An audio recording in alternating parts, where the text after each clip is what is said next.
से मिले हैं रूस के विदेश मंत्री लावरोव और एस जयशंकर की अहम बैठक भी हुई है। आपको जानकारी दे दें कि भारत रूस व्यापार पर बड़ा लक्ष्य तय हुआ है।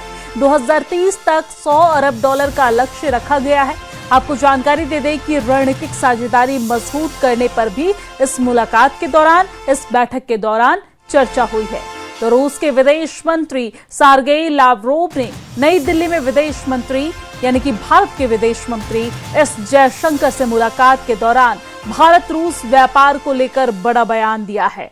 लावरोव ने कहा है कि दोनों देशों के नेताओं ने 2030 तक द्विपक्षीय व्यापार को $100 अरब तक पहुंचाने का लक्ष्य तय किया है। बैठक में ऊर्जा, निवेश, कनेक्टिविटी और रणनीतिक साझेदारी को मजबूत करने पर चर्चा हुई है।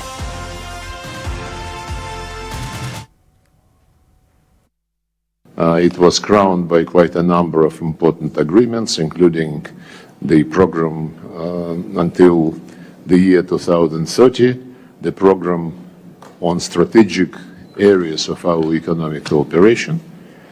Trade is almost $60 billion, if we count in dollars, of course. And the goal, which the leaders set for 2030, is $100 billion.